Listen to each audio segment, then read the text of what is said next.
Hey everybody, this is going to be a very short epilogue video to my live stream I did last week. This was a marathon stream where I gave myself 10 hours to plant flags on as many different bodies as I could in the Kerbal system, starting in science mode at the very bottom of the tech tree. And it took me a little bit. By the end of it though, by my 7th mission, I was on my way to Duna with a mission to land on both Ike and Duna. But that's when things went, well, a little bit astray. After ascending from Ike and docking back with our command vessel, I neglected to turn off the engine on my lander, leaving you with 2 engines pointing in opposite directions. I didn't notice this as I made my transfer burn from Ike into low orbit about Duna. But what I ended up doing is burning a ton of fuel in that lander, leaving me with precious little fuel to make my ascent.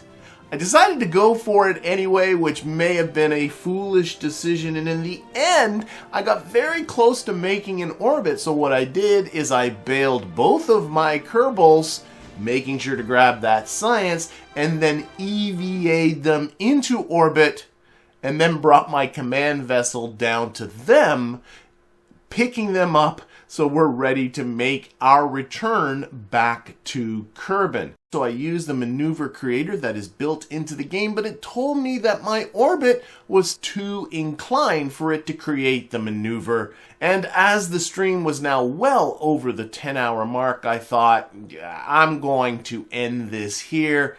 So what this video is my attempt to get these folks back to Kerbin and to collect that science.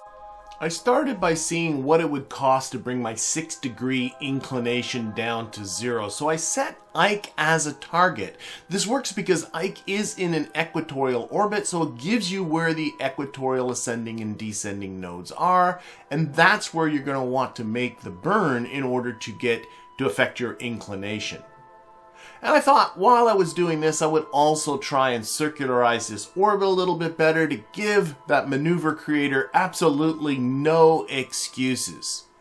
This burn ended up being 90 meters per second, and I have a ton of fuel, so I thought, I'm just going to do it the easy way. I'm going to go for this and fix up my orbit and make that maneuver creator happy. The other way I could have done this, by the way, is just to completely ignore this. I know that the phase angle to get back to Kerbin is negative 75 degrees. That is the angle that needs to exist between where Duna's position is and where Kerbin's position is about the sun.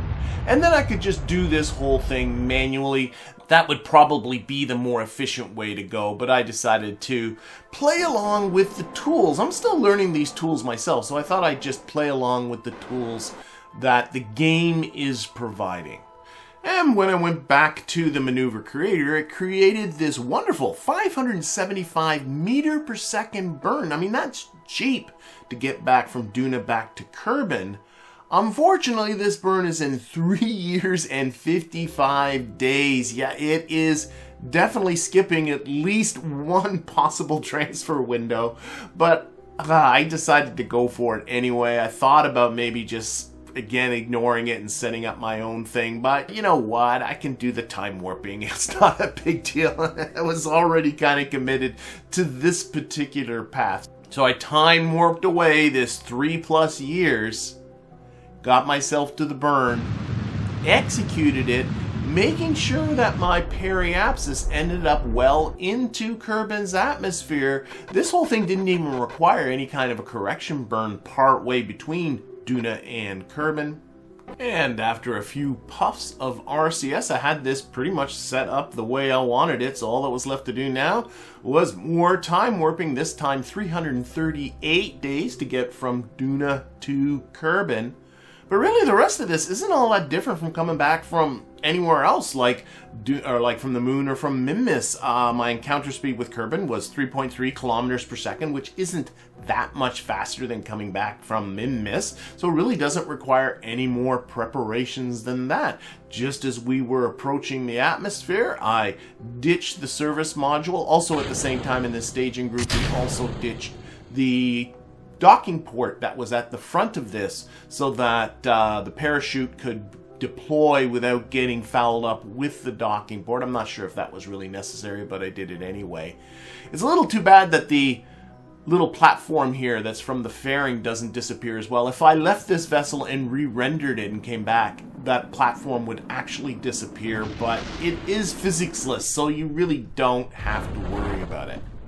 Really, the only questions left in this is, how much science am I going to have after recovering these folks, and will it be enough for me to completely unlock the tech tree? Well, the answer to that first question was I ended up with 6,122 science. So into research and development I went and just started arbitrarily unlocking nodes to see where I would end up. And I'm just going to remind people, this is only the 7th mission of this entire campaign that was collecting any science at all. I started with just a simple little short flight into the water. I then got myself into low carbon orbit. Mission number 3 was to get myself to the moon's orbit.